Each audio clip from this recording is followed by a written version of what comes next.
Salut, bienvenue dans ce Face à Pierrot du 17 février. La première question de la semaine. Je vais vite parce que ça y est, j'ai dépassé les 400 questions ce week-end. Pascal du 82 me dit « Bonjour Pierre, que pourrait changer la démission de Jean-Pierre Caillot à la présidence des clubs de Ligue 1 auprès de la présidence de Vincent Labrude et donc des droits TV ?» Pas grand-chose. Pas grand-chose. Si ce n'est enlever un fusible qui dérange et qui exaspère beaucoup de présidents de clubs. Voilà, la personnalité très clivante et très arrogante, très moi je sais, vous êtes des cons de Caillot, exaspère depuis pas mal de temps. Alors, et c'est sûr que quand il est à la tête, quasiment à la tête de beaucoup de décisions et que ces décisions s'avèrent toutes pourries, bah forcément ceux qui sont contre lui, et ils sont nombreux, ont envie de lui faire la peau. Yvous me dit « Le PSG impressionne désormais par son jeu et son efficacité. Qu'est-ce qui explique ce changement de décor par rapport à la première partie de saison où il y avait une possession stérile? Sont-ils désormais dans les 5 favoris de la Ligue des Champions pour toi ?» Ce qui a changé, c'est évidemment la réussite incroyable d'Ousmane Dembélé devant le but avec cette reposition au poste d'avant-centre.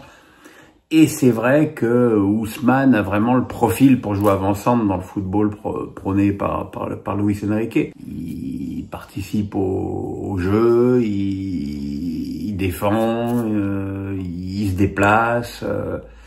Et c'est évidemment beaucoup plus conforme à ce que veut voir Luis Enrique qu'une pointe fixe type Ramos.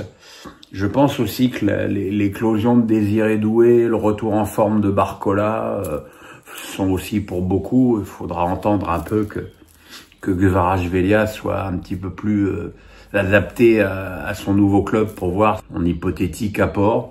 Après, pour savoir s'ils sont dans le top 5 des favoris, bah, je dirais que on sait qu'ils auront un huitième de finale très dur contre le Barça ou contre Liverpool, et que bah, s'ils arrivent à se sortir de ce huitième de finale de très haut niveau, ça leur ouvrira nécessairement le tableau par la suite. Donc j'ai envie de dire qu'il faut attendre de voir ce huitième de finale pour savoir si on pourra vraiment dire que le PSG fait partie des favoris de cette Ligue des Champions. Pascal du 82 me dit « Pensez-vous que cette équipe de l'OM sera approximativement la même pour la saison prochaine ? Sera-t-elle armée pour un bon parcours en Ligue des Champions ?» Disons que la stabilité n'est quand même pas le point fort de Longoria depuis qu'il est à la tête de l'OM. Il y a toujours énormément de changements qui s'expliquent pas forcément uniquement par une instabilité chronique, mais aussi par le fait qu'il faut faire tourner les finances. Et on sait que si l'OM se qualifie pour la Ligue des Champions l'année prochaine, il y a des contrats de joueurs qui vont être grandement réévalués, et ce sera probablement difficile financièrement pour l'OM de garder tout le monde. Donc il y aura peut-être justement encore une fois une rotation. Voilà, on a vu que dans la rotation de cette année, il y avait eu quand même pas mal de déchets, puisqu'il y en a quand même déjà 3 qui sont repartis, 3 des arrivants de cet été qui sont déjà repartis, Koné, Brassier et Wai. Je mets le cas Carboni de côté puisqu'il est blessé.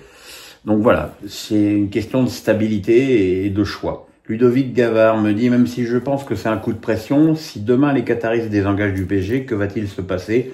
Un dépôt de bilan, le club est trop cher pour être repris? Non. » C'est-à-dire que si les Qataris se retirent sans repreneur, ils abandonnent la fortune qu'ils ont investie dans ce club, que ce soit en termes de joueurs, de travaux au parc, de construction du centre d'entraînement, de marketing. Donc c'est totalement impensable d'imaginer ça, comme c'est difficilement pensable d'envisager qu'il y ait un repreneur qui ait les moyens d'abord de racheter le club et ensuite d'en assurer le train de vie.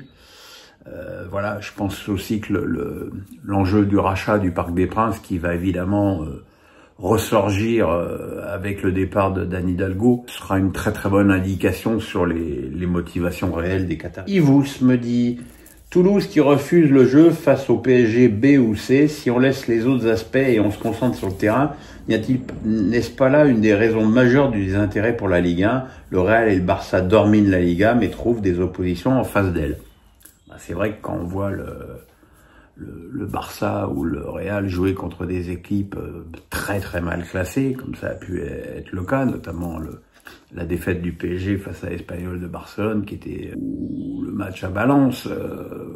Voilà, c'est sûr qu'il y a une autre volonté de battre le gros. J'ai effectivement fait un tweet hier sur le fait que je trouvais un peu étonnant de jouer un PSG volontairement amoindri ou remanié et de jouer à 11 derrière, même une fois le score ouvert par le Paris Saint-Germain. Alors je me suis pris une volée de bois vert des supporters toulousains parce que j'osais toucher à leur club. Mais voilà, oui, c'est vrai. Je veux dire, qu'est-ce que Toulouse retient de ce match? Ouais, ils ont défendu, ils ont perdu 15-0. Ouais, super. Mais ils ont appris quelque chose, ils ont fait monter leur curseur? Non. Moi, je pense que c'est dans ces matchs-là que tu dois lâcher les chevaux. Alors, il y a une différence entre mettre le bus derrière et se projeter tous en attaque à la fleur au fusil. Il y a un juste milieu à trouver, mais peut-être chercher un petit peu plus de qualité dans les transmissions au milieu, un petit peu plus de risque dans les passes. Voilà, mais j'ai trouvé ça dommage. En tout cas, moi, je me suis fait chier pendant ce match. Yvous me dit, que penses-tu de la proposition de Colina? Soit tu marques le penalty, soit on relance au 6 mètres. Ça évite les buts marqués dans un second temps après avoir loupé un penalty. Pareil, un joueur ne devrait pas pouvoir arrêter sa course lors du penalty, je pense. Je comprends pas l'intérêt de cette règle. Je veux dire, voilà, c'est depuis toujours. Tu tires un penalty, le gardien le repousse, tu le reprends, tu marques. Bah voilà. Je vois en aucun cas l'intérêt de. Si on veut donner un petit peu plus d'avantage aux gardiens sur les pénaltys, qu'on les autorise à avancer et de pas être scotchés sur leur ligne, alors qu'effectivement les attaquants, enfin les tireurs, peuvent faire toutes les feintes qu'ils veulent dans leur course d'élan. C'est ça qui est problématique, c'est que il faudrait effectivement, pour moi, que les gardiens aient plus le droit de bouger, voire même de s'avancer, mais pas de siffler 6 mètres si le gardien repousse le penalty. Je trouve ça complètement con. Arkman07 me dit, le fait que Luis Enrique, lors de l'interview, donne peu d'importance au fait de rester invaincu cette saison en Ligue 1, est-ce un coup de com' pour retirer de la pression à ses joueurs, ou il le pense vraiment et donc démystifie cet exploit en Ligue 1? Je pense que quand tu es entraîneur, ça peut pas être un but de finir la saison invaincu. Je pense effectivement, plus tu accumules les matchs et moins tu perds, plus tu y penses. Mais que je pense que c'est un mauvais moteur de motivation. Je pense que tu dois être plus concentré sur ton jeu. Je pense qu'entre un gros parcours en Ligue des Champions, une victoire en Coupe de France et le fait d'être invaincu, Luis Enrique choisirait le gros parcours en Ligue des Champions et la victoire en Coupe de France. Lichagone me dit, question beauté, quel est ton parfum préféré? Je tente de deviner au hasard, Terre d'Hermès. Écoute, dans ma vie quotidienne, je me parfume assez peu. Mon parfum, je ne saurais même pas, c'est un parfum Vuitton qui est bleu. Voilà. Terre d'Hermès, je connais pas. Enfin si, je connais, mais j'ai jamais porté. Yvous, très étonnante équipe de Strasbourg, désormais 7e, il faut le faire d'aller gagner à Bollaert. Est-ce que c'est de nature à calmer les supporters grévistes, cette dynamique, et les vois-tu désormais européens en puissance pour la saison prochaine? On le savait avant cette journée, Strasbourg avait, puisqu'on est en plein dedans, une série de 2 matchs très importants contre des vrais adversaires directs pour déjà cette 7e place. C'est Lens, qu'ils ont donc rejoint au classement et dépassé la différence de but grâce à leur victoire, et Brest, qu'ils ont aussi dépassé puisque Brest a fait nul contre Auxerre, et le prochain match, c'est Strasbourg-Brest. Donc il est évident que si Strasbourg venait à l'emporter contre Brest à la Méno, ça commencerait effectivement à devenir sérieux, même s'il reste encore Lyon, Paris, Monaco, Nice. Il y a encore des sacrés matchs à jouer pour le Racing. En plus, ils joueront Brest sans Odo Madibele qui est probablement blessé, et sans André Santos, surtout sans André Santos, qui sera suspendu. Moi, j'ai toujours dit que que Strasbourg pourrait être satisfait avec une place dans le top 8. Je bouge pas de là pour l'instant.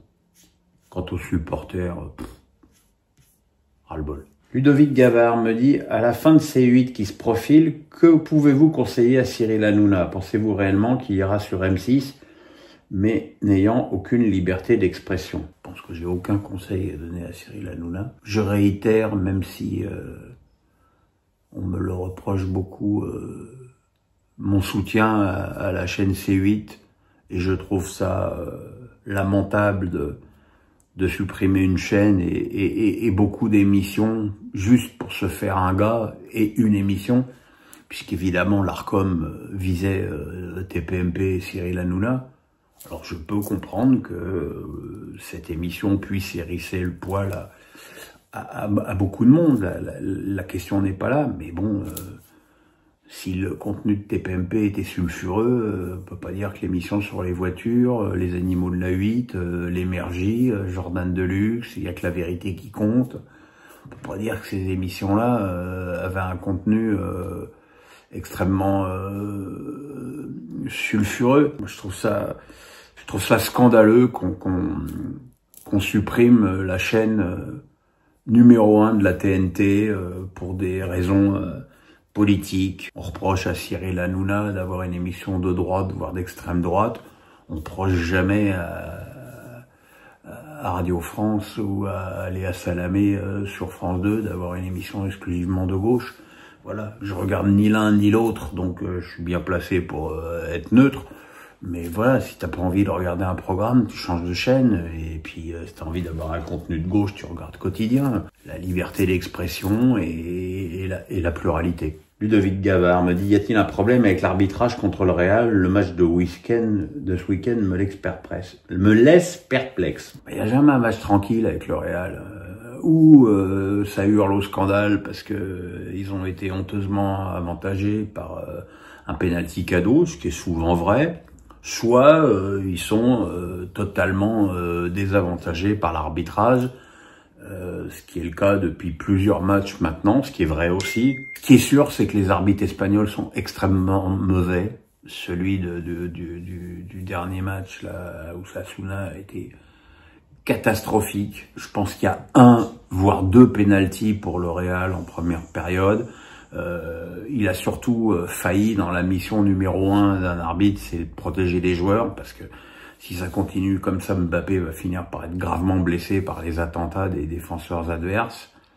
L'expulsion de Bellingham, j'ai pas trop d'idées, mais ça fait beaucoup, quoi. C'est sûr que ça fait beaucoup. Arkman07 me dit, Bruno Génésion a-t-il raison de préciser qu'il regrette l'ère Canal+ en Ligue 1? Ça part d'une démarche sincère, mais est-ce maladroit où il dit tout haut ce que tout le monde pense tout bas, alors que c'est DAZN qui est contributeur de la rentrée d'argent des caisses de Lille? Déjà, il dit ce qu'il veut. Oui, tout le monde pense que Canal manque à la Ligue 1. Tout le monde voudrait que la Ligue 1 soit de nouveau sur Canal, parce que évidemment, du coup, avec Canal, le nombre d'abonnés n'est pas le même, puisqu'il y a déjà, je sais pas, moi, je sais même plus maintenant combien il y a d'abonnés à Canal, mais en gros 5 millions.